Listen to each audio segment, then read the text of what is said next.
మౌన్మికులుగా ప్రేమించి మా కన్న తండ్రి, ఉదయకాల సమయంలో మమ్మల్ని తండ్రిని పిలుచుకునే భాగ్యాన్ని ఇచ్చినందుకే వందనాలు.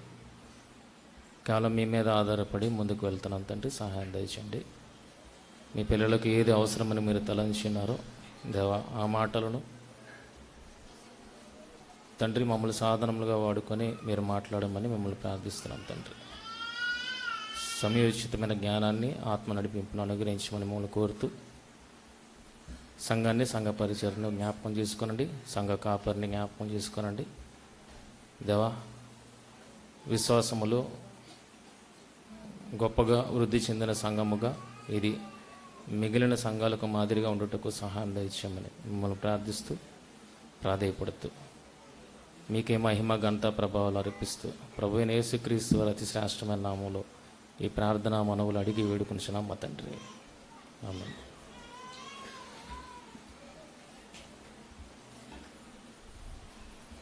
మొదటిగా దేవుడిచ్చిన గొప్ప తరుణాన్ని బట్టి దేవాదేవునికి మన ప్రభు రక్షకుడైన యేసుక్రీస్తు అతి శ్రేష్టమైన నామంలో కృతజ్ఞతాస్తుతులు. అలాగే కూడి వచ్చిన మీ అందరికీ కూడా ప్రభు పేటన వందనాలు తెలియజేస్తున్నాం.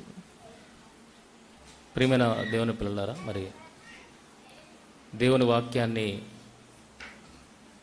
ప్రభు దినాన్న వినడానికి మనం ఇక్కడ చేరి ఉన్నాము కనుక శ్రద్ధతో మరి కొన్ని మాటలను వినాలని ఆశపడుతున్నాను. ఈరోజు క్రైస్తవ్యానికి పునాది ఏంటి అనేది చూడగలిగితే మృతుల సమాధి పునరుద్ధానం. ఆ మృతుల సమాధి పునరుద్ధానం అనేది లేకపోతే క్రైస్తవ్యానికి అర్థమే లేదు. కనుక మన విశ్వాసాన్ని దేని మీద కట్టుకుంటున్నామంటే దాని మీద కట్టుకుంటున్నాం. నిజమేనా? మనందరము దాని మీదే బేసి ముందుకెళ్తున్నావా?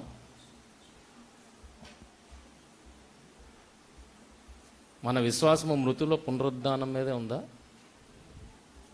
మరి మృతుల పునరుద్ధానం మీదే మన విశ్వాసాన్ని కట్టుకుంటే ఈరోజు ప్రభు వచ్చే నాటికి ప్రభు అంటున్న మాట ఒకసారి ఆలోచించగలిగితే ఏమని అంటున్నాడు ఆయన? భూమి మీద విశ్వాసము కనుగొనున. కట్టుకున్నది దేని మీద? మృతుల పునరుద్ధానం మీద. అదే కదా విశ్వాసం.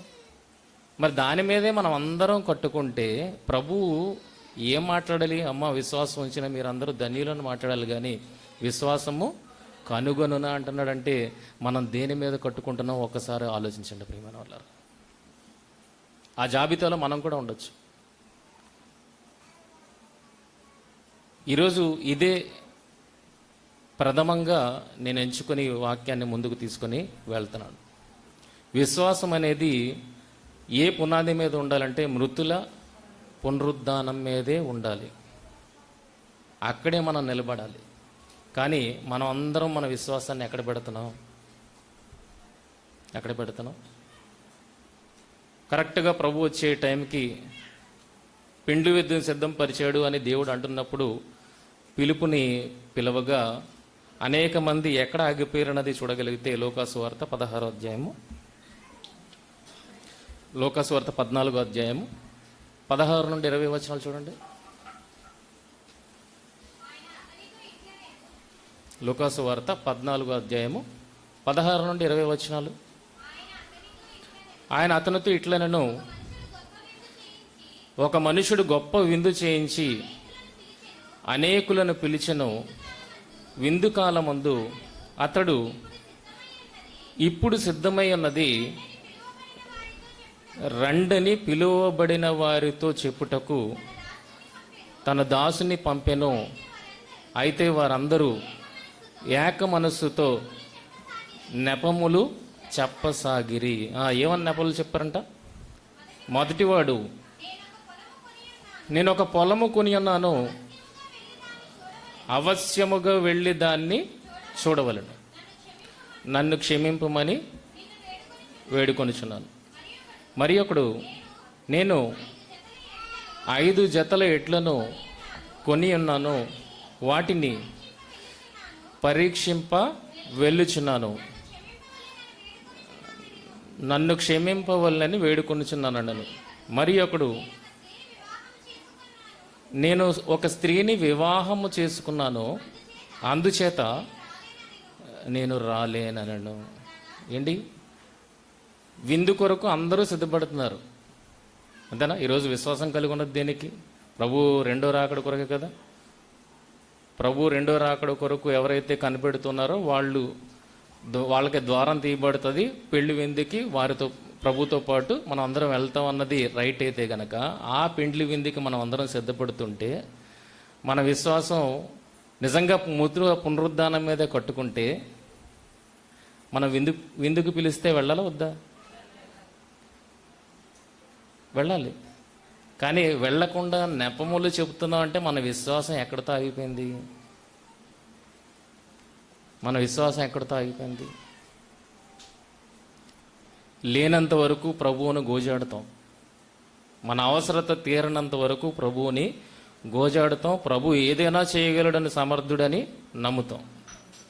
అవసరం తీరిన తర్వాత ప్రభువుని ఎక్కడో వదిలేస్తాం. ఎక్కడుంటుంది మనంతా?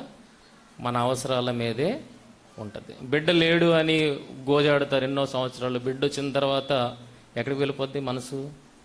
బిడ్డ ఇచ్చిన ప్రభువు దగ్గరికి వెళ్ళదు. ఎక్కడ ఆగిపోద్ది? బిడ్డ దగ్గర ఆగిపోద్ది. నువ్వే కదా ఇచ్చావు అంటారు మళ్ళా.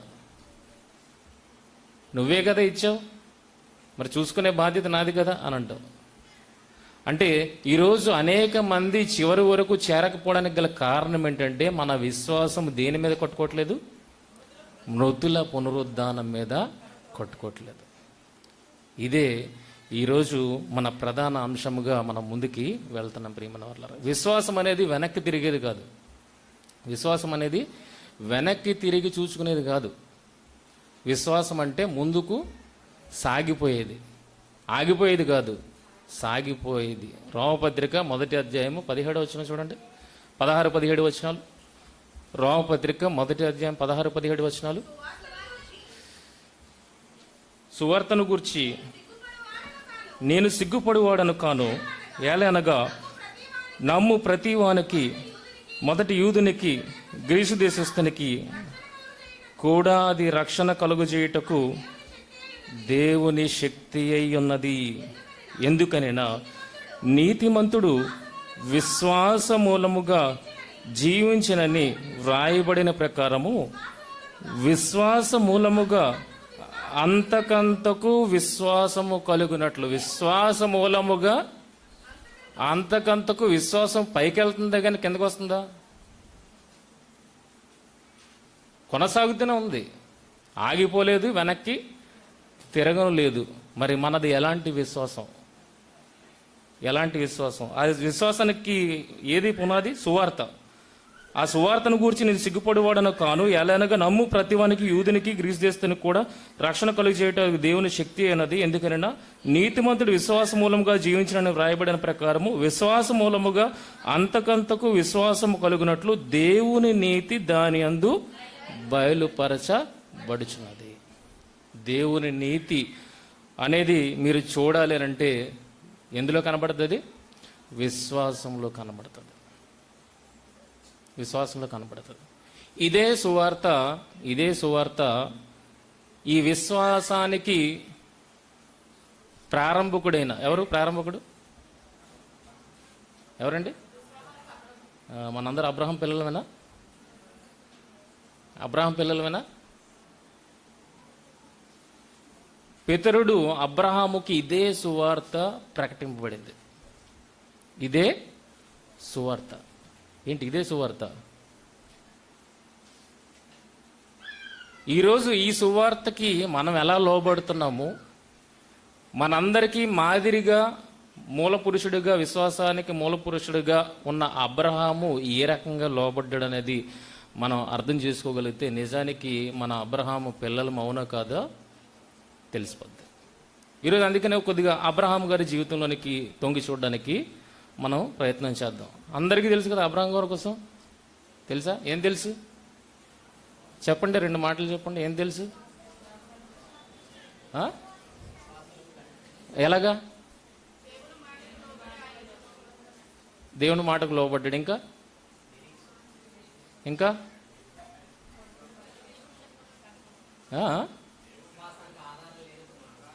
ఇంకా ఇంకా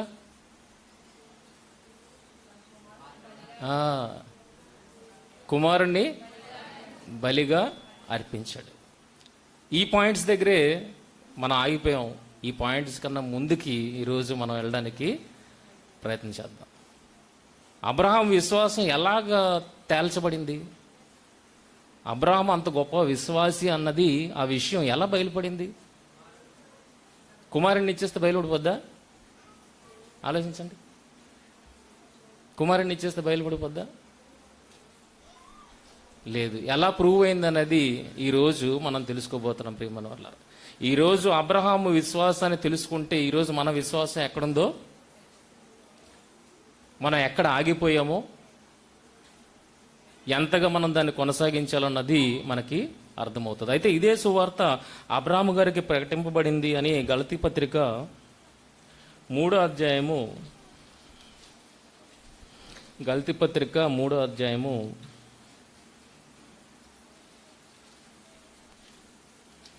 7వ వచనం చూడండి. కాబట్టి విశ్వాస సంబంధులే అబ్రహాము కుమారులను తెలుసుకునిడి. ఫాస్ట్గా వెళ్ళిపోద్దాము. కాబట్టి విశ్వాస సంబంధులే అబ్రహాము కుమారులని మీరు తెలుసుకునిడి. దేవుడు విశ్వాస మూలముగా అన్యజనులను నీతిమంతులుగా తీర్చినని లేఖనము ముందుగా చూచి. అంటే లేఖనము ముందుగా చూచి ఏ రోజున అర్థం చేసుకునే ప్రయత్నం చేశారు? ఇది అబ్రహాము గారు ఏటట, దేవుడు విశ్వాస మూలముగా అన్యజనులను నీతిమంతులుగా తీర్చునని లేఖనము ముందుగా చూచి నీ యందు అన్ని జనులందరూ ఆశీర్వదింపబడుదురు అని అబ్రహామునకు సువార్త ముందుగా ప్రకటించను. అంటే మనకి ఏ రకమైతే సువార్త ప్రకటింపబడిందో అదే సువార్త ఎవరికి కూడా ప్రకటింపబడింది? అబ్రహాము గారికి కూడా ప్రకటింపబడింది. మరి అబ్రహాము గారు ఆ సువార్తకి ఎలా లోబడ్డాడు? ఈరోజు మనం ఎలా లోబడుతున్నాము? అబ్రహాము గారు ఆ సువార్తని తనకి ఎలా పునాదిగా వేసుకుని దాని మీద నిలబడ్డాడో, ఈరోజు మనం దేన్ని పునాదిగా వేసుకుని నిలబడుతున్నామో ఒకసారి మనం ఆలోచించడానికి ప్రయత్నం చేద్దాం ప్రియమైన వాళ్ళారా. కనుక అబ్రహాము గారికి కూడా సువార్త ప్రకటింపబడింది. అయితే ఆ సువార్తకి ఆయన ఎలా లోబడ్డాడు అనేది మనం చూడగలిగితే యోహాను సువార్త 8వ అధ్యాయము, యోహాను సువార్త 8వ అధ్యాయము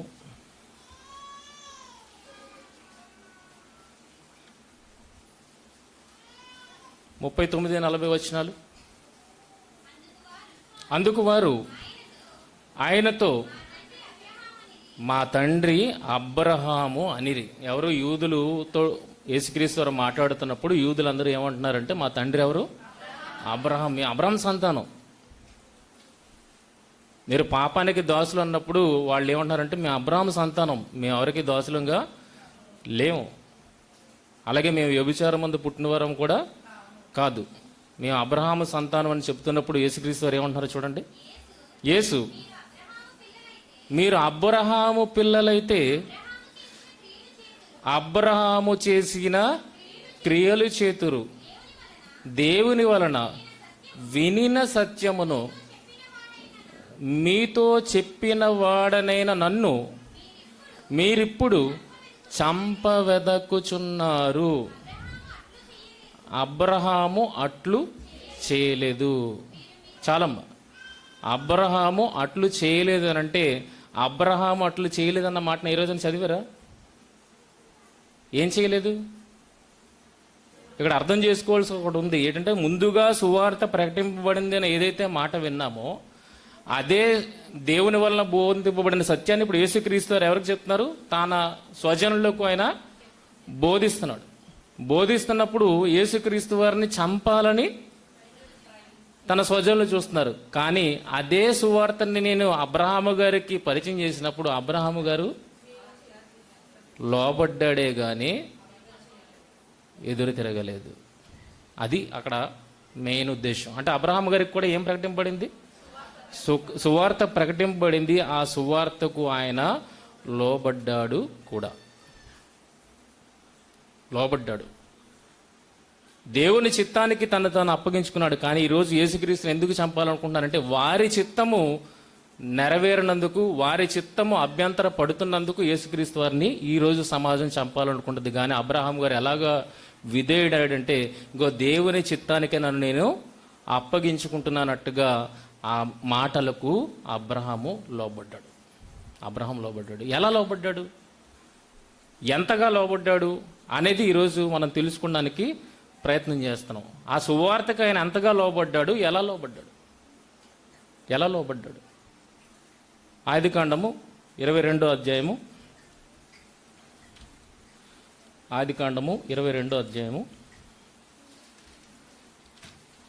ప్రారంభవచనం. ఆ సంగతులు జరిగిన తర్వాత దేవుడు అబ్రహామును పరిశోధించెను. ఎట్లనగా ఆయన అబ్రహామా అని పిలువగా అతడు చిత్తము ప్రభువ అనెను. అప్పుడు ఆయన, కరెక్ట్గా చదవాలి, నీవు అనందా నీకు అనందా, నీకు ఒక్కడై ఉన్న నీ కుమారుని అనగా నీవు ప్రేమించి ఇస్సాకును తీసుకొని మోరియా దేశమునకు వెళ్ళి అక్కడ నేను నీతో చెప్పబో పర్వతములలో ఒకదాని మీద దహన బలిగా అతన్ని అర్పించమని చెప్పాను. ఎందుకు వచ్చండి ఇక్కడికి? అబ్రహాము గారికి ప్రకటింపబడిన సువార్తకి ఆయన ఏ రకంగా లోబడ్డాడు అన్నది తెలుసుకోవడానికి ఇక్కడికి వచ్చాం. ఇప్పుడు ఆయనని ఏమని అడుగుతున్నాడు దేవుడు? నీకు ఒక్కడే ఉన్న నీ కుమారుని. ఏంటి అబ్రహాం గారికి ఒకడే ఉన్న కుమారుడు ఉన్నాడా? ఒకటే కుమారుడా? చెప్పండి, ఆలోచించి చెప్పండి. వాగ్దాన పుత్రుడు. ఇంకా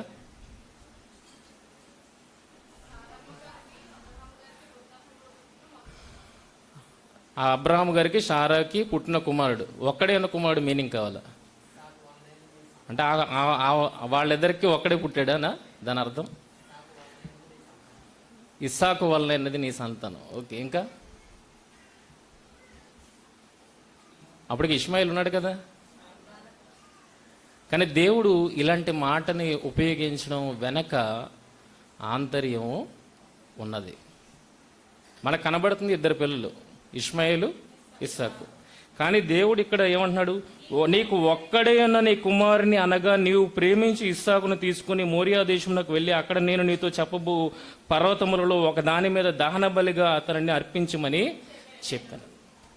అసలు అబ్రహాము గారి ప్రారంభాన్ని ఆలోచిస్తే మెసొపొతేమియా దేశంలో ఉన్నప్పుడు దేనికి అబ్రహాము గారు దేవుని వెంబడించారు? ఒకసారి ఆలోచించండి. భలే చెప్తావే ఇలాంటివన్నీ.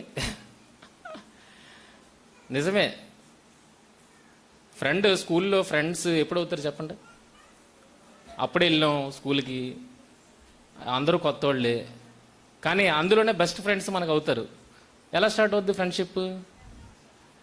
ఫ్రెండ్షిప్ ఎలా స్టార్ట్ అవుద్ది? అరే చెరుపుకోవడానికి ఎరైజర్ ఎవరా అనేసి అడుగుతారు. ఆడే ఎరైజర్ ఇస్తాడు. ఇంకొకసారి వీడు అరే రాసుకోవడానికి పెన్సిల్ ఎవరా అని అంటారు. అంతేనా? ఆ చిన్న అవసరతలు చివరికి వాళ్ళు ఎలా చేసేస్తాయి అంటే బెస్ట్ ఫ్రెండ్స్గా చేస్తాయి. అలాగే ఇక్కడ కూడా అబ్రహాము అవసరం ఉంది. అబ్రహాముకి ఏంటది? డెస్పరేట్లీగా ఆయన ఏం చేస్తాడంటే పిల్లల కోసం ఆలోచిస్తున్నాడు. తీక్షణంగా పిల్లల కోసం ఆలోచిస్తున్నాడు. ఈలోగా దేవుడు మాట వినబడింది. ఏమని వినబడింది? నిన్ను గొప్ప జనముగా చేస్తాననగానే అబ్రహాముకి ఇంకా కళ్ళు చెదిరిపోయి, ఇప్పటి వరకు ఇలాంటి వాగ్దానం ఎవరు ఇవ్వలేదు, ఈయన నెరవేరుస్తానంటున్నాడని ఆయన జర్నీ ఎవరితో స్టార్ట్ చేశాడు? దేవునితో స్టార్ట్ చేశాడు. మనందరి జర్నీ ఇలాగే ఉంటుంది. మనందరి జర్నీ కూడా అబ్రహాం గారిలాగే. ఆయన మనలాంటి మనిషే కదా. ఇంకా మన జర్నీ కూడా క్రీస్తుతో ఎలా స్టార్ట్ అయిందంటే ఏదో చిన్న అవసరత ఉంటుంది. ఆ అవసరత ప్రభువా ఇది నెరవేరిస్తే నేను నీతో పాటు ఉంటాను, వెంబడిస్తానన్నది. యాకోబు గారి విషయం మనందరికీ తెలిసింది. ఆయన సిరియా దేశానికి వెళ్తున్నప్పుడు, దేవా నాకు బట్టకి తిండికి లోటు చేయకుండా ఉంటే నేను నిన్ను కొలుస్తాను అని అన్నట్టుగా అక్కడ మీనింగ్ వచ్చేటట్టుగా ఉన్నది. కనుక ప్రతి ఒక్కరి జర్నీ దేవుడితోటి అవసరాల నెరవేర్పు కొరకే సాగుతుంది. అలాగే అప్పటికే అబ్రహాం గారికి ఏంటి అవసరత అంటే పిల్లలు లేరు. పెళ్ళై చాలా కాలం అయింది కానీ పిల్లలు లేరు. అలా పిల్లల కోసమని ప్రారంభించిన జర్నీ తుదకి ఏమైంది? ఇస్సాకుని ఇచ్చాడు కదా దేవుడు. ఇప్పుడు అదే ఇస్సాకుని ఇచ్చేయమంటున్నాడు. దేనికోసం అయితే దేవుణ్ణి వెంబడించాడో అది పొందుకున్న తర్వాత అదే దేవుడు ఏం చేయమంటున్నాడు? అదే బిడ్డను ఇచ్చేయమంటున్నాడు.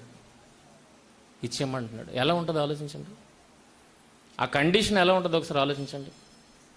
ఇంతకాలం జర్నీ చేశాడు, 100 సంవత్సరాలు. 75 సంవత్సరాలు సిరియా దేశం నుండి ఆయన జర్నీ చేస్తే సుమారు 100 సంవత్సరాలకి ఇస్సాకు పుట్టాడు. ఇస్సాకుతో పాటు మరలా 17 సంవత్సరాలు జర్నీ చేశాడు. ఎవరు? అబ్రహాం గారు.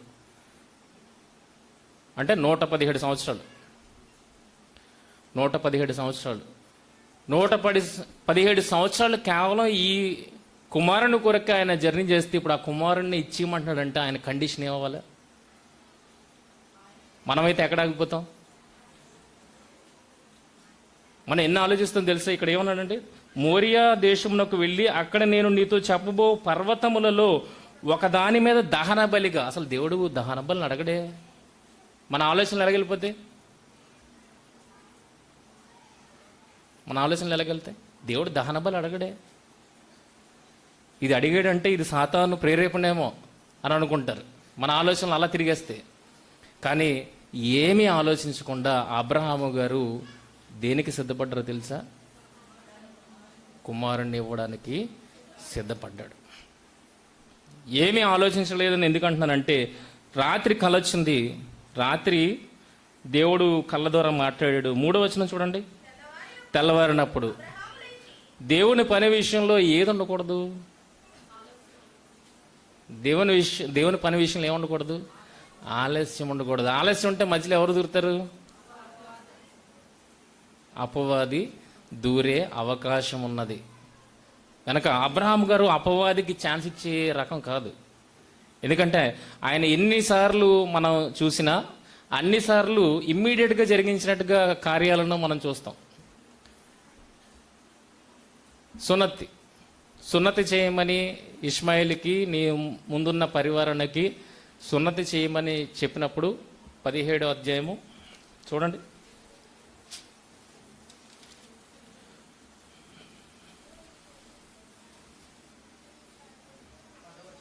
పదవచనం కాదమ్మా, అదే రోజున ఉంటా చూడండి.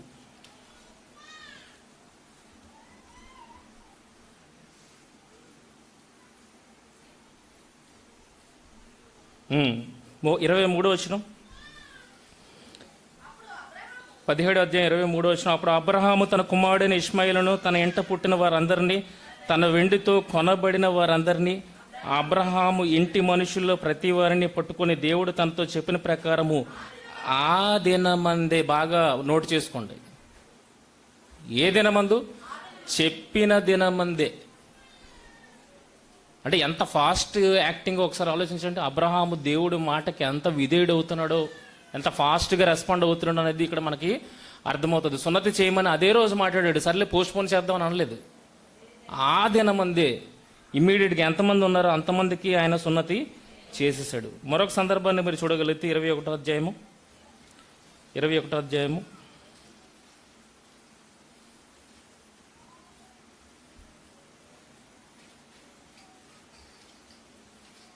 14వ వచనం. కాబట్టి తెల్లవారినప్పుడు, అంటే రాత్రి ఏం జరిగింది? రాత్రి అంటే ముందు రోజు ఏం జరిగింది? ముందు రోజు ఇస్సాకు పాలు విడిచాడని చెప్పి గొప్ప విందు అబ్రహాం చేశాడు. అబ్రహాం చేసినప్పుడు ఇస్సాకుని పరిహాసం ఆడుతున్నాడు. ఎవరు? ఇష్మాయేలు. అప్పుడు ఈ దాసి కుమారుడు నా కుమారుడితో పాటు వారసుడు కాడు, వీడిని పంపివేయము అని అన్నప్పుడు దేవుడు కూడా దానికి సరే అని అంటాడు, పంపించమంటాడు. పంపించమనగానే ఆలోచించాడా? దుఃఖం లేదా? ఇష్మాయిల్ అంటే దుఃఖం లేదా? అబ్రహాం ఇష్మాయిల్ని బట్టి చూడు ఏమంటున్నాడు. వెళ్ళగొట్టుము. 10 ఈ దాసి కుమారుడు నా కుమారుడిని ఇస్సాకుతో వారసుడి ఉండడని అబ్రహాముతో అనెను. అతని కుమారుని బట్టి ఆ మాట అబ్రహామునకు మిక్కిలి దుఃఖము కలుగజేసును. అయితే దేవుడు ఈ చిన్నవాణిని బట్టి వాని దాసిని బట్టి నీవు దుఃఖపడవద్దు, సారా నీతో చెప్పిన ప్రతి విషయంలో ఆమె మాట వినుము. ఇస్సాకు వలన అయినదే నీ సంతానం అనబడు. ఆయనను ఈ దాసి కుమారుడును నీ సంతానమే గనుక అతనితో కూడా ఒక జనముగా చేసేదని అబ్రహాముతో చెప్పాను. కాబట్టి తెల్లవారినప్పుడు ఇమ్మీడియట్గా సున్నతి అదే దినాన్న చేశాడు. పంపమన్నాడు, నెక్స్ట్ డే ఏం చేశాడు? పంపేశాడు. ఇస్సాకును బలిగా ఇమ్మన్నప్పుడు రాత్రి కలలో మాట్లాడితే దేవుడు ఉదయాన్నే ఏం చేశాడు? దాన్ని అమల్లోనికి తెచ్చేశాడు. అంటే ఎంత ఫాస్ట్ యాక్టింగో ఒకసారి ఆలోచించండి. దేవుడి మాటలకు ఎంత చక్కగా అబ్రహాము లోబడుతున్నాడు అన్నది మనకు కావాలి. అది మన విశ్వాసానికి అదొక తొలి మెట్టు లాంటిది. ఏది? లోబడ్డం అనేది. ఎంత ఫాస్ట్గా నువ్వు రెస్పాండ్ అవుతున్నావు దేవుడి మాటలకి. అది లేకపోతే మధ్యలో ఎవరు దూరుతారు? అపవాది దూరే అవకాశము ఉన్నది. అందుకే ఆ విషయాన్ని అబ్రహాం ఎవరితోనే చెప్పలేదు. ఒక గాడిదని తీసుకొని వెళ్ళాడు, 2 పనివారిని తీసుకొని వెళ్ళాడు, కట్టెలు తానే కుట్టాడు. ఎవరిని? ఏ కట్టెలవి? తన కుమారుని బలిగా ఇవ్వాల్సిన కట్టెలు తానే కుట్టాడు, చీల్చాడు, ప్రయాణం వెళ్ళాడు. కరెక్ట్గా ప్రాంతం వచ్చిన దగ్గర పనివారిని పక్కన పెట్టేశాడు, గాడిదను కూడా పక్కన పెట్టేశాడు, కుమారుడితో వెళ్తాడు. అంటే ఇంకొకళ్ళకి గ్యాప్ ఇవ్వలేదు దూరడానికి. ఇస్సాకు అడిగాడు, ఏమని? కట్టెలున్నాయి, నిప్పు ఉన్నది, కానీ దహన బలికి గొర్రెపిల్లి లేదు అన్నప్పుడు దేవుడే చూసుకున్నాను అన్నమాట. అదే పనివారి పక్కన ఉంటే ఏమనంటారు? అదే పనివారితో చెప్పుకొని ఉంటే ఏమై ఉంటుంది? ఇస్సాకుని కాదు, పక్కన గాడిద ఉంటే గాడిదని బలి చేయమని చెప్పేసేవారు. కానీ మధ్యలో ఎవరి ఇంటర్ఫీరెన్సు ఉండకూడదు. దేవుడి మాట చెప్పాడు అన్నప్పుడు మనుషులు ఆలోచన మధ్యలో పెట్టకూడదు. అది అబ్రహాంకి ఇష్టం లేదు. అందుకే వాళ్ళందరినీ పక్కన పెట్టాడు, వీళ్ళిద్దరు మాత్రమే నడుచుకొని వెళ్ళారు. ప్రియమైన వాళ్ళారా, ఇదంతా ఎందుకు చెప్తున్నానంటే, ఏ పిల్లాడి కోసం అయితే దేవుణ్ణి వెంబడించాడో అదే పిల్లాడిని ఇమ్మంటున్నాడు అన్నప్పుడు ఆయన ఏ రకంగా ఆలోచించాలి? అక్కడ అబ్రహాము గారి విశ్వాసం అనేది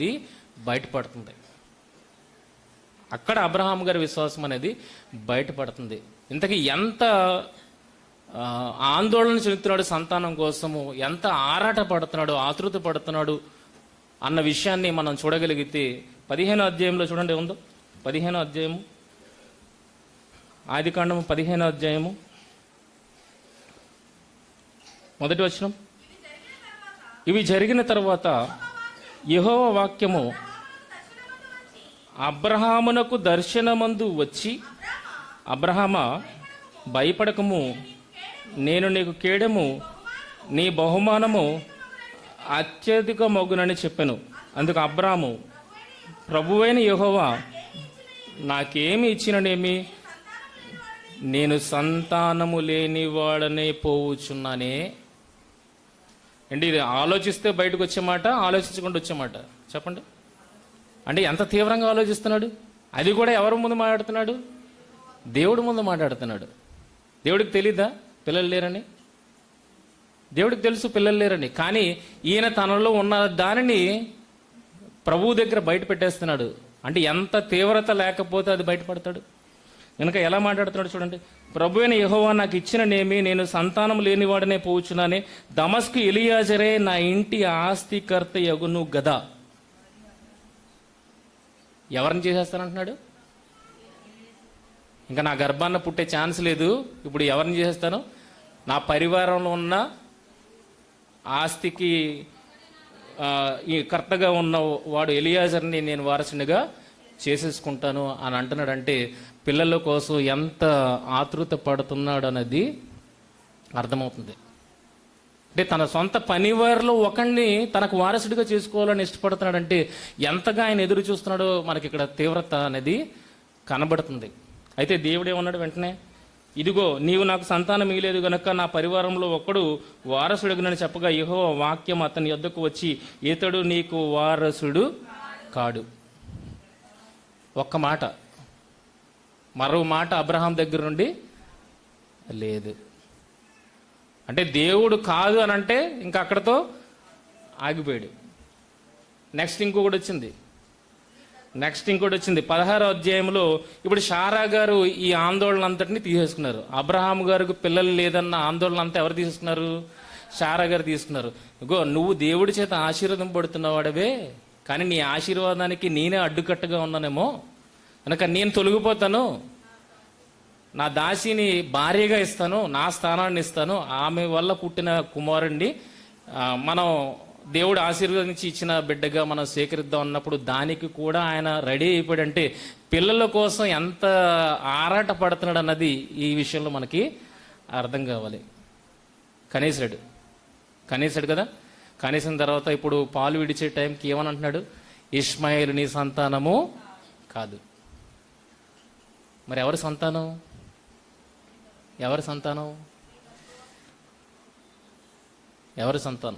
షారా గర్భము నుండి, లేదా షారా నీకు కనే కుమారుడు నీ సంతానం. వెంటనే పంపించాడా? అంటే స్టాండ్ ఇప్పుడు ఎక్కడ తీసుకున్నాడు? ఇస్సాకు దగ్గర తీసుకున్నాడు స్టాండ్. మొదట ఎక్కడ? ఎలియాజర్ దగ్గర తీసుకున్నాడు స్టాండ్. దేవుడు వద్దన్నాడు. నెక్స్ట్ స్టాండ్ ఎక్కడికి వెళ్ళింది ఆయనది? ఇష్మాయిల్ దగ్గరికి వెళ్ళింది. అక్కడి నుండి తప్పించాడు. నెక్స్ట్ ఎక్కడికి వెళ్ళింది? ఇప్పుడు ఇస్సాకు మీదకి వెళ్ళింది. అందుకే ఏమనంటున్నాడు?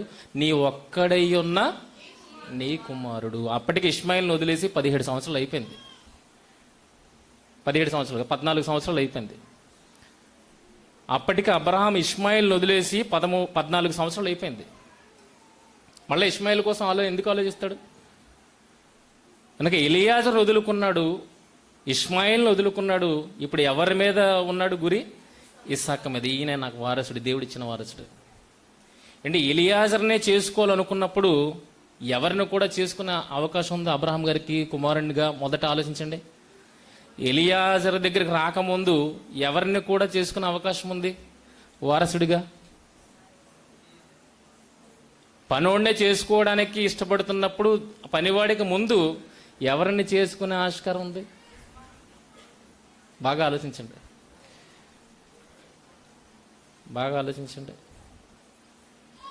లోతు కనబడలేదా? లోతు అంటే పరివారంలో ఒకడు, రక్త సంబంధి కానే కాడు, కానీ అలాంటి పరివారంలో ఒకడిని వారసుడిగా చేసుకోవాలనుకున్నప్పుడు అదే లోతుంటే లోతుని వారసుడిగా నిలబెట్టేవాడే కదా. ఇప్పుడు చూడండి, ఇప్పుడు మీకు ఈ మాట మీకు ఆలోచింపజేస్తుంది.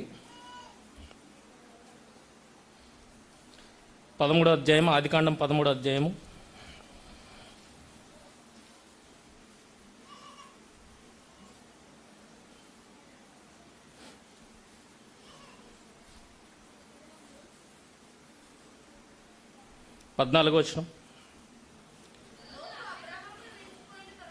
ఆదికాండము 13వ అధ్యాయము 14వ వచనం.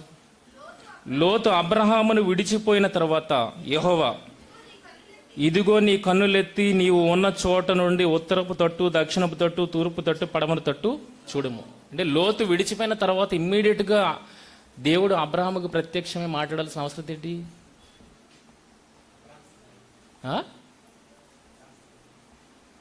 అబ్రహాము ఒంటరోడు అయిపోయాడు. ఎవరు వెళ్ళిపోయారు? అప్పటి వరకు ఎప్పటి నుండి ఫాలో అవుతున్నాడో తెలియదు. లోతు ఎక్కడి నుండి ఫాలో అవుతున్నాడు? మెసొపొతేమియా నుండి ఫాలో అవుతున్నాడు. ఇప్పుడు అబ్రహాంకి సుమారు 75 సంవత్సరాలు వచ్చినప్పుడు లోతు ఏమో వచ్చి ఆయన్ని విడిచి వెళ్ళిపోయాడంటే ఎన్నాళ్ల బంధం ఏంటి? అన్నేళ్ల బంధంలో ఆయన ఫాలో అవుతున్నాడు అన్నప్పుడు ఇక్కడ గొడవలు ఏమొచ్చి వాళ్ళ మధ్య రాలేదు. ఎవరి మధ్యన వచ్చి? పశువుల కాపర్ల మధ్యన వచ్చి వాళ్ళ మధ్య ఏ డిస్టర్బెన్స్ లేదు. అలాంటిది ఒక ఎలియాజర్ని వారసుడిగా చేయాలనుకున్నప్పుడు లోతుని వారసుడిగా అనుకోడా బలంగా అనుకుని ఉంటాడు. చెప్తాను, ముందుకెళ్ళినప్పటికీ అది ఓపెన్ అవుతుంది. బలంగా అనుకుని ఉంటాడు, కానీ లోతు ఆ రకంగా దూరం అయ్యాడు. మరలా అవకాశం వచ్చింది. ఎప్పుడు? సొదొమ మీదకి యుద్ధానికి వెళ్ళినప్పుడు మళ్ళా అవకాశం వచ్చింది. లోతుని దక్కించుకున్నాడు. అప్పుడు సొదొమరాజు ఏమడిగాడు? ప్రజలను నాకు ఇచ్చి ఆస్తి నువ్వే తీసుకో అన్నాడు. అంటే ప్రజలను ఎవరెవరు అన్నాడు? సొదొమరాజు వదలనన్నాడు. ఇప్పుడు ఈ ఆలోచనతో ఇప్పుడు 15వ అధ్యాయంలో చదవండి. ఇప్పుడు యుద్ధం జరిగింది, లోతుని విడిపించాడు, సొదొమరాజు జనాలు నాకు ఇచ్చే ఆస్తి నువ్వే తీసుకో అన్నాడు. తర్వాత 15వ అధ్యాయంలో ఇక్కడ అబ్రహాం గారు దేనికోసమో భయపడుతున్నట్టుగా ఉంది చూడండి. ఇది జరిగిన తర్వాత యెహోవా వాక్యం అబ్రహామునకు దర్శనందు వచ్చి, అబ్రహామా భయపడకుము. దేని కొరకు భయపడుతున్నాడు ఈయన? ఆ రాజులు ఎవరన్నా వచ్చి నేను చంపేస్తారనా? లేదు, తెగించి వెళ్ళాడు, దేవుడు విజయాన్ని ఇచ్చాడు, ఆయన భయపడాల్సిన అవసరత లేదు. మరి దేనికోసం భయపడుతున్నాడు? వారసుడు లేకుండా పోతానేమోనని. లోతు వెళ్ళిపోయాడు, ఇప్పుడు నాకు మిగిలింది ఎవరు? ఎలియాజరు మిగిలాడు. అంటే లోతుంటే చూడండి అబ్రహాము ఆలోచనలు, లోతుంటే లోతును వారసుడిగా చేసేది, కానీ లోతు దూరం అయిపోయాడు. ఇప్పుడు దగ్గర తెచ్చుకుందామన్నా అది సాధ్యమయ్యే పని కాదు. ఇప్పుడు ఎలియాజరు ఉన్నాడు నెక్స్ట్. అంటే మొదట ఆయన స్టాండ్ ఎక్కడ ఉంది? లోతు మీద ఉంది. తర్వాత స్టాండ్ ఎక్కడికి వచ్చింది? ఎలియాజర్ మీదకి వచ్చింది. తర్వాత ఎక్కడికి వచ్చింది? ఇష్మాయిల్ మీదకి వచ్చింది. ఇప్పుడు ఫైనల్గా ఎక్కడుంది? ఇస్సాకు మీద ఉందండి. ఇది మీకు బాగా అర్థమైతే ఇక్కడ నుండే సువార్త మీకు క్లియర్గా అర్థమవుతుంది.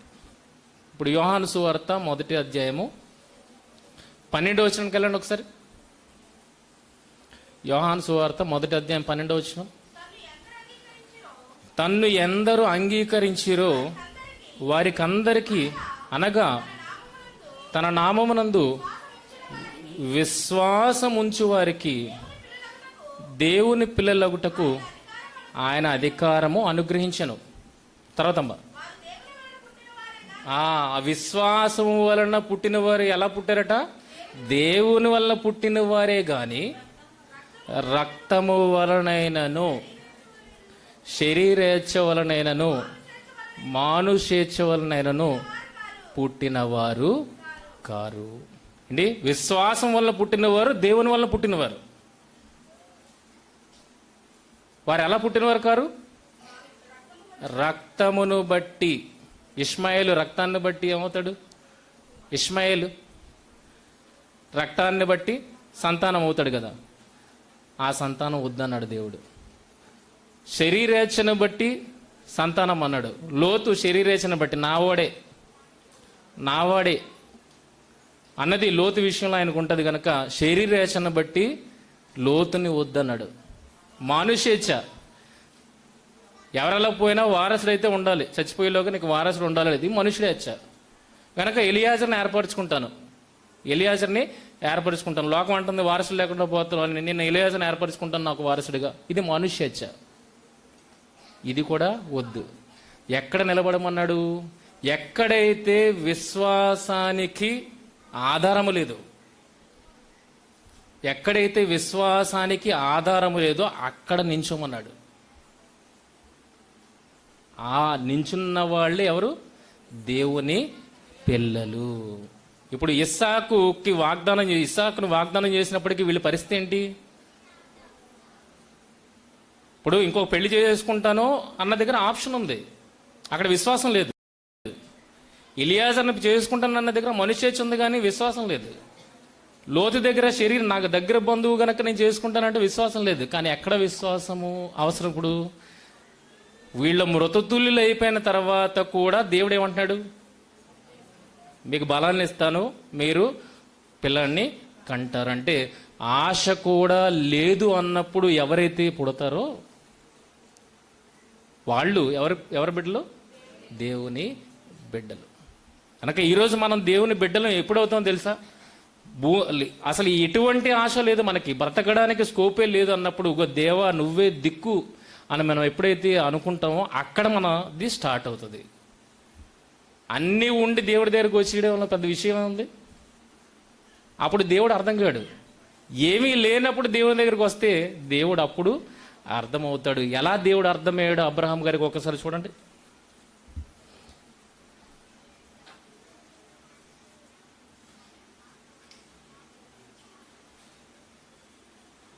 రోమపత్రిక 4వ అధ్యాయము 17వ వచనం నుండి.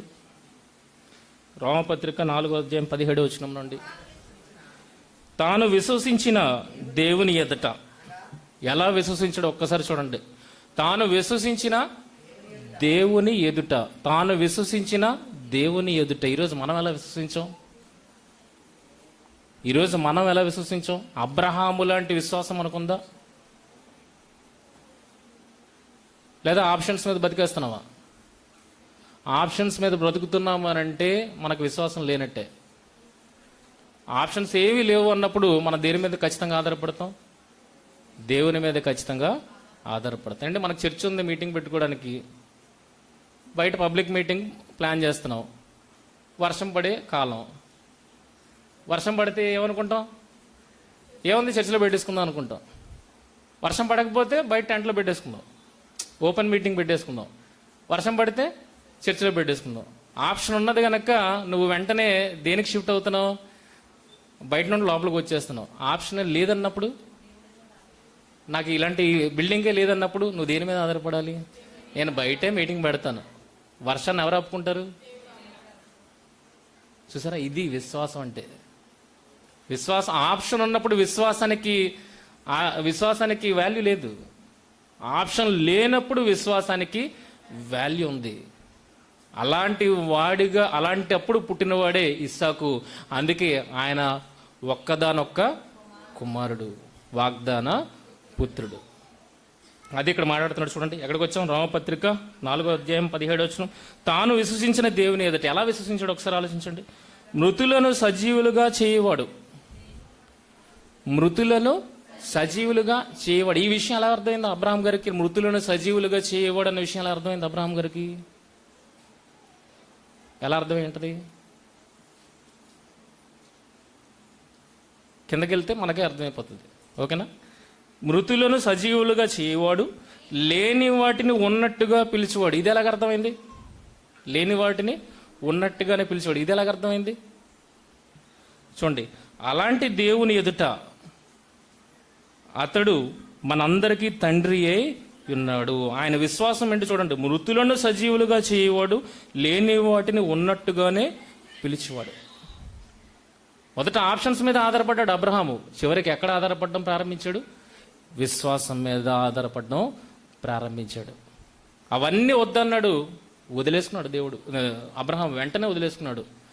గో, ఇస్సాకు వల్ల అయినదే నీ సంతానం అనబడిన అన్నాడు. అక్కడే స్టాండ్ తీసుకున్నాడు.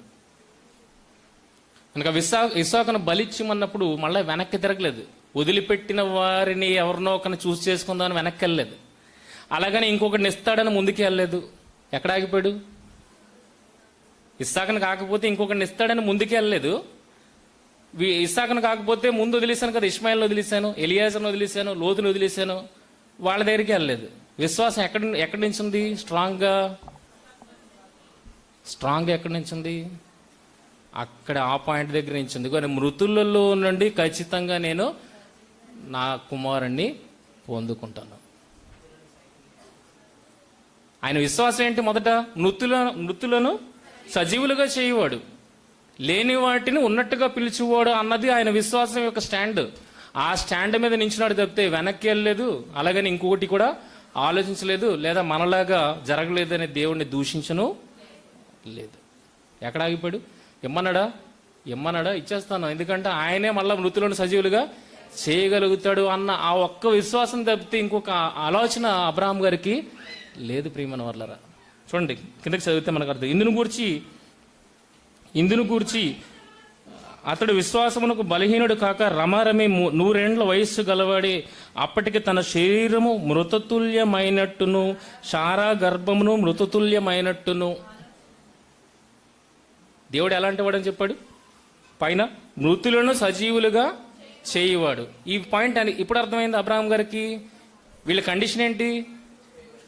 ఇది మృతుల్యమైనట్టు, తన శరీరము మృతతుల్యమైనట్టు, శారా గర్భము మృతతుల్యమైనట్టు ఆలోచించను కానీ అవిశ్వాసం వల్ల దేవుని వాగ్దానము గురించి సందేహింపక దేవుని మహింపరిచి ఆయన వాగ్దానము చేసిన దానిని నెరవేర్చుటకు సమర్థుడని.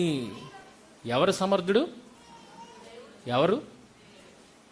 మనం ఎవరిని సమర్థులు అనుకుంటాం? ఆడి సమర్థుడు, ఈడి సమర్థుడు అనుకుంటాం. ఎవరు సమర్థుడు? దేవుడు సమర్థుడు అని ఒక మాట మీద నించలేదు. ఎలాగా? రూఢి చేసుకొని, అదేనా? రూఢిగా విశ్వసించి, రూఢిగా అంటే ఇంకా కన్ఫర్మ్ చేసుకున్నాడు, సమర్థుడని రూఢిగా విశ్వసించి విశ్వాసం వలన బలము పొందెను. దీన్ని బట్టి ఏమర్థమైందంటే మృతులను సజీవులనుగా దేవుడు చేయగలుగుతాడు. మరి లేనిదాన్ని ఉన్నట్టు అంటే ఇస్సాకు లేడు ముందుగా, కానీ నిన్ను వారసుని చేస్తాను, నిన్ను అనేక జనంలోకి తండ్రినిగా చేస్తానని లేనిదాన్ని ఏం చూపెడుతున్నాడు? ఉన్నట్టుగా చూపెడుతున్నాడు. ఇప్పుడు ఇస్సాకు పుట్టగానే ఏమైంది? దేవుడి విషయం అర్థమైంది ఏంటంటే లేని వాటిని ఉన్నట్టుగా చేయగలవాడు. నేనైతే చూడలేకపోయాను, కానీ ఆయన నన్ను చూస్తున్నాడు, ఉన్నట్టుగానే పిలుస్తున్నాడు. కనుక ఈ మాటలు ఎప్పుడైతే అబ్రహాం గారికి అర్థమయ్యాయో ఆయన ఎలా నమ్ముతున్నాడట? మృతులను సజీవులుగా చేయవాడును, లేని వాటిని ఉన్నట్టుగానే పిలిచేవాడునైనా దేవుని ఎదుట. అంటే వాగ్దానం పొందేంత వరకు ఆయన విశ్వాసం ఏంటి? వాగ్దానం పొందేంత వరకు ఆయన విశ్వాసం ఏంటి? పొందిన తర్వాత కూడా ఆయన విశ్వాసం ఏంటి? మనం ఎంతవరకు నమ్ముతాం అంటే మనం ఏదైనా అవసరత తీరేంత వరకు గట్టిగా నమ్మేస్తాం. దేవుడు ఏదైనా చేస్తాడు, దేవుడు చేయగల సమర్థుడు, నేను నమ్ముతున్నాను రూఢిగా, అయిపోద్ది. తర్వాత నుండి ఎవరుండరు? ఆయన ఇచ్చింది ఉంటుంది, ఆయన మాత్రము మన జీవితాల్లో ఉండడు. ఏది మీ విశ్వాసం? ఏది మన విశ్వాసం? అంటే ఈరోజు జ్ఞానం అని పరుగు పెడుతున్నాం కదండి, ఆ జ్ఞానం అంతా ఎక్కడికి తీసుకెళ్తుంది అని అంటే ఆయన సమర్థుడని రూఢిగా విశ్వసించి ఇక్కడికి తీసుకెళ్తుంది. మన విశ్వాసం దేని మీద మనం కట్టుకున్నాం? మన విశ్వాస జీవితాన్ని దేని మీద కట్టుకున్నాం? మృతుల పునరుద్ధానం. దీనిని బలపరచడానికి మిగిలిన జ్ఞానం అంతా ఉంది. జ్ఞానం అంతా పెట్టుకొని ఇక్కడ నించోపోతే ఉపయోగం ఉంది? జ్ఞానం అంతా నేర్చుకున్నావు, దేనికి ఆ జ్ఞానం అంతా ఉంది? ఈ పాయింట్ మీద నిలబడడానికి ఆ జ్ఞానం అంతా ఉంది. మనం ఆ జ్ఞానం అంతా నేర్చుకుంటున్నాం, కానీ ఏ పాయింట్ మీద నిలబడట్లేదు? ఆయన సమర్థుడు అని రూఢిగా విశ్వసించి అబ్రహాం నిలబడినట్లుగా మనం అక్కడ నిలబడలేకపోతున్నాం. జ్ఞానం అని తిరుగుతున్నాం, కానీ ఆ జ్ఞానం అంతా దేన్ని బలపరుస్తుంది? ఈ ఒక్క మాటనే బలపరుస్తుంది. మనం ఈ ఒక్క మాట మీద నించుంటే చాలు, ఏదో నేర్చుకోవాల్సి పరుగులు పెట్టాల్సిన అవసరత లేదు. ఎక్కడి నించోవాలి? చదువు రానోడైనా ఏమి విన్నోడైనా ఎక్కడి నుంచి ఉండిపోవాలి? ఇగో మృతులను సజీవులుగా చేయగలుగుతాడు, మృతులను లేపగలిగేవాడు, సజీవులుగా లేపగలిగేవాడు అని మీరు ఆ పాయింట్ మీద నించుండిపోగలిగితే చాలు ప్రియమైన వాళ్ళారా. మిగిలిన బైబిల్లో ఉన్నదంతా జ్ఞానం అంతా ఏంటి? ఈ పాయింట్ మీద నువ్వు నించోవడానికి, బలపరచడానికి. ఎంత జ్ఞానం నేర్చుకున్న తర్వాత ఈ పాయింట్ మీద నించోకపోతే ఉపయోగం ఉంది? కనుక మన విశ్వాసాన్ని ఎక్కడ కట్టుకున్నా ఒకసారి ఆలోచించండి. అబ్రహాము వాగ్దానానికి ముందు ఏ విశ్వాసంతో అయితే ఉన్నాడో, వాగ్దానం తర్వాత కూడా, దాన్ని అర్పించమన్న తర్వాత కూడా అదే విశ్వాసముతో ఉన్నాడు. హెబ్రీ పత్రిక, చివరిగా హెబ్రీ పత్రిక 11వ అధ్యాయము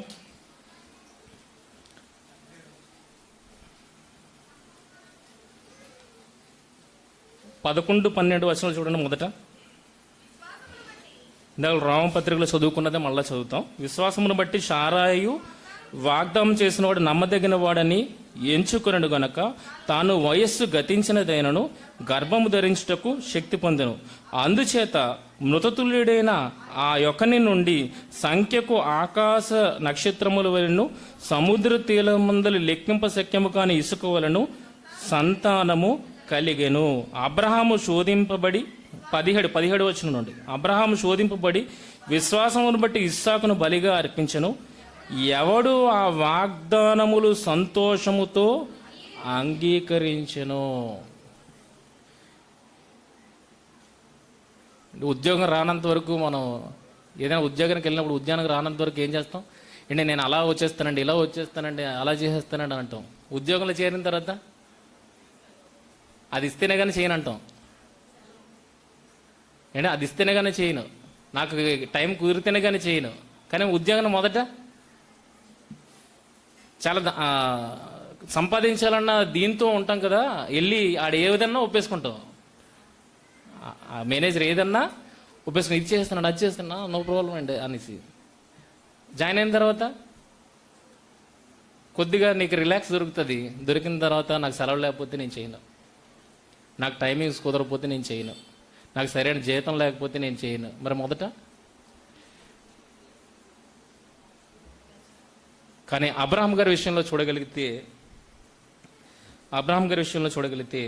ఎవడు ఆ వాగ్దానములు సంతోషముతో అంగీకరించిన, ఇంకా పొందలేదు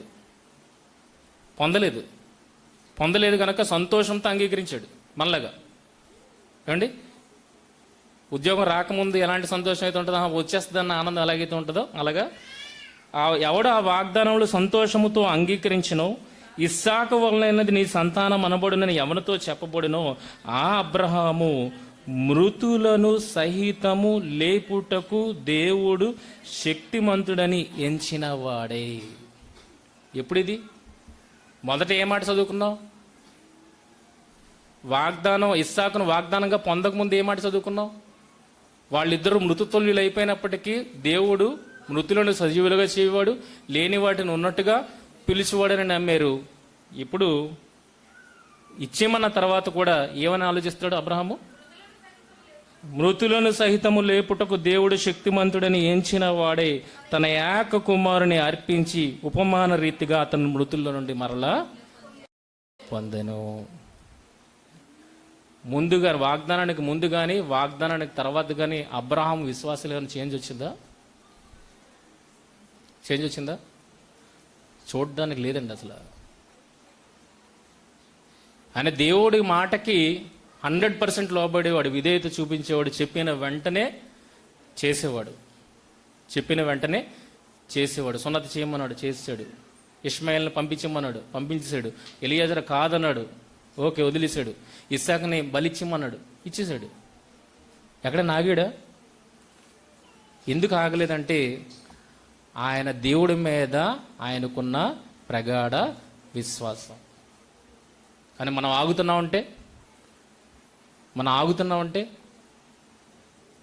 ఆగుతున్నామంటే విశ్వాసం మనది ఎక్కడో ఉంది.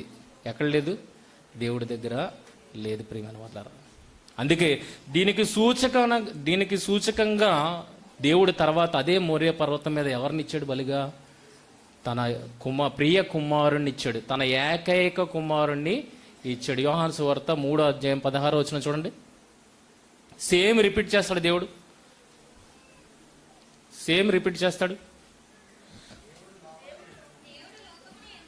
దేవుడు లోకమును ఎంతో ప్రేమించెను కాగా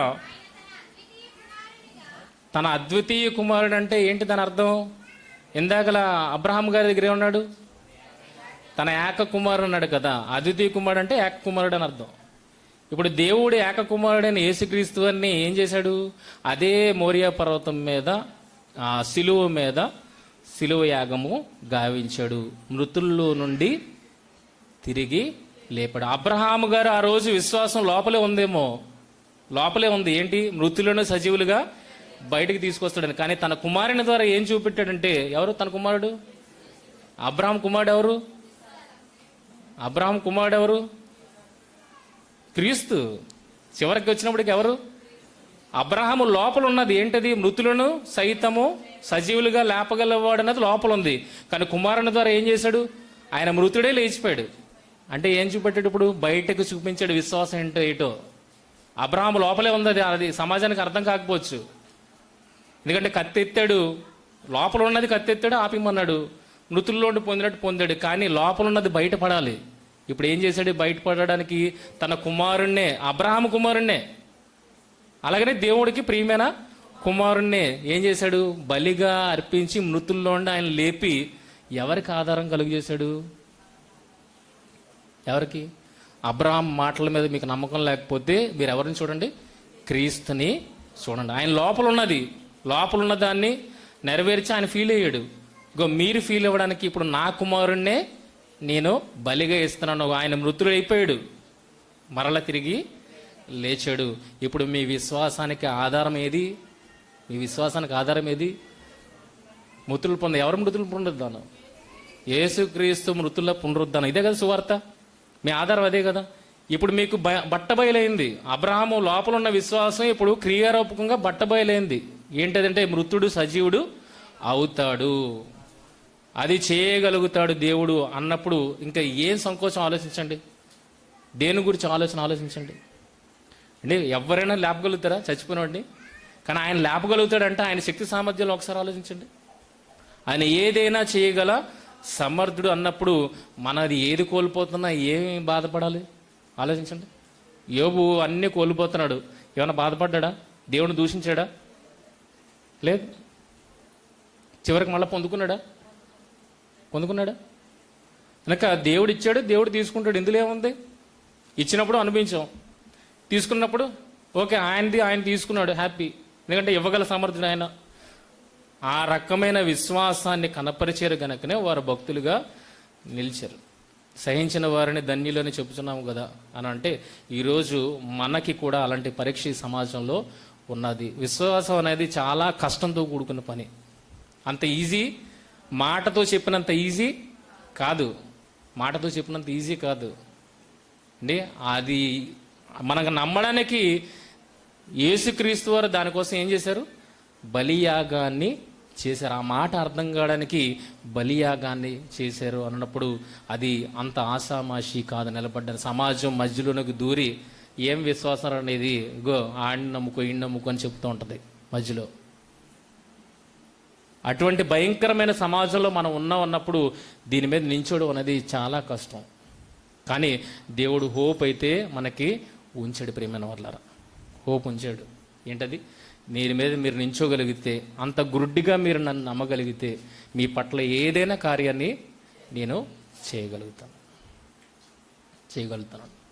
అబ్రహాము గారికి ప్రకటించిన సువార్త ఈరోజు మనకి కూడా ప్రకటింపబడుతుంది. మన రక్తాన్ని బట్టి ఆయనకు పిల్లలం కాదు, శరీరేచను బట్టి పుట్టిన పిల్లలము కాదు, మనుష్యను బట్టి పుట్టిన పిల్లలము కాదు. అబ్రహాము ఎలాగైతే వాగ్దానాన్ని బట్టి కుమారుణ్ణి కలిగాడో ఈరోజు మనం కూడా ఆ వాగ్దానాన్ని బట్టి ఆయన పిల్లలము అయ్యాము. మనకి ఏ సంబంధం ఉంది చెప్పండి? యూదులకు గ్రీసు దేశస్తులకు విశ్వాస మూలం అన్నాడు. మనం ఈరోజు ఎవరివి? గ్రీసు దేశస్తులు లెక్క మనం. అంటే అన్నిలమే కదా, అన్నిలమే. కానీ ఆయన పిల్లలం ఎలాగయ్యాం? విశ్వాసాన్ని బట్టి. ఏ విశ్వాసాన్ని బట్టి పిల్లలు అవుతాం అంటే అబ్రహాము కలిగి ఉన్నటువంటి విశ్వాసాన్ని కలిగి ఉంటేనే మనం ఆయన బిడ్డలం అవుతాం తప్పితే ఇంకా ఏది మీరు చెప్పుకున్నా అది విశ్వాసం కానే కాదు. కనుక మీ విశ్వాసము ముందుకు సాగేదే కానీ ఆగిపోయేది కానీ వెనక్కి చూసేది కానీ ఉండకూడదు. అది విశ్వాసం అనిపించుకోదు. అబ్రహాం ముందుకే వెళ్ళాడు, ఆగిపోలేదు, వెనక్కి తిరిగి చూడలేదు. కనుక అటువంటి విశ్వాసాన్ని మీరు కలిగి ఉండాలి. ఇదే మనకి పునాది. క్రైస్తవ్యానికి ఇదే మనకి పునాది. వేరే దాని మీద పునాది వేసుకున్నారంటే మీరు ఎప్పుడో ఒక రోజు జీవితంలో పడిపోతారు. అది డ్యామ్ షూర్. అది అబ్రహాం గారు ఇస్సాకు మీద పెట్టుకున్నారు అనుకోండి, ఇస్సాకు పోయాడు కనుక ఏం పోద్ది? విశ్వాసం పోద్ది. కానీ విశ్వాసం ఆయన ఎక్కడ ఉంచాడు? దేవుని మీద ఉంచాడు. ఎవరికి భయపడ్డాడు? దేవునికి భయపడ్డాడు. ఇచ్చింది పోతుందన్న భయం ఆయనకు లేదు. మొదట ఎలాంటి భయం అయింది? కుమారుడు లేడన్న భయం మొదట. కుమారుడు లేకుండా పోతాడేమోనని మొదట భయం. కానీ ఇప్పుడు కుమారుడిని ఇచ్చేయమన్నప్పుడు కుమారుడు పోతాడన్న భయం లేదు. ఎవరు పోతారన్న భయం? దేవుడు నన్ను విడిచిపోతాడేమోనన్న భయం. బాగా ఆలోచించండి పాయింట్. మొదట దేనికి ఆధారపడ్డాడు? ఎలియాజర్ని చేసుకుంటాను, ఇష్మాయిల్ చేసుకుంటాను. ఎందుకు భయపడ్డాడు? వారసుడు లేకుండా పోతానేమోనన్న భయం.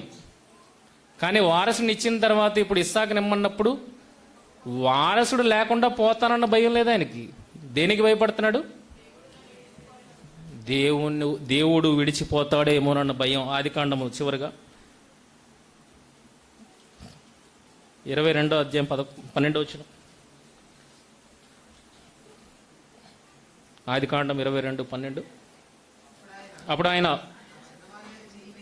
ఆ చిన్నవాని మీద చెయ్యి వేయకము, అతన్నేమీ చేయకము, నీకు ఒక్కడి ఉన్న నీ కుమారుని నాకియ్య వెనుక తీయలేదు గనక నీవు దేవునికి భయపడు వాడవు. వారసుడు లేకుండా పోతాడన్న భయం ఇంక పోయింది. ఎందుకంటే ఎంత గ్రిప్ వచ్చింది దేవుడి మీద. మొదట ఆ గ్రిప్ లేదు, అందుకనే వారసుడు లేకుండా పోతాడేమో భయపడ్డాడు. కానీ ఇప్పుడు దేవుడు నన్ను విడిచిపోతాడేమో, నా ఫ్రెండ్ నన్ను విడిచిపోతాడేమోనన్న భయం. ఇప్పుడు అవసరతల కోసం కాదు, పెన్సిల్ ఇస్తాడా, పెన్ ఇస్తాడా, రబ్బర్ ఇస్తాడా, ఇది కాదు. ఇప్పుడు ఏది? నా ఫ్రెండ్ మిస్ అవుతాడేమో అన్న భయం. ఈరోజు అలాంటి భయం మనకుందా? లేదా పెన్సిల్ ఎరేజర్ కోసం మనం ఆలోచిస్తాం, మెండర్ కోసం మనం ఆలోచిస్తున్నాం. ఆలోచించండి. అందుకే దేని మీద మనం కట్టుకుంటున్నాం అనేది చాలా జాగ్రత్తగా ఆలోచించండి.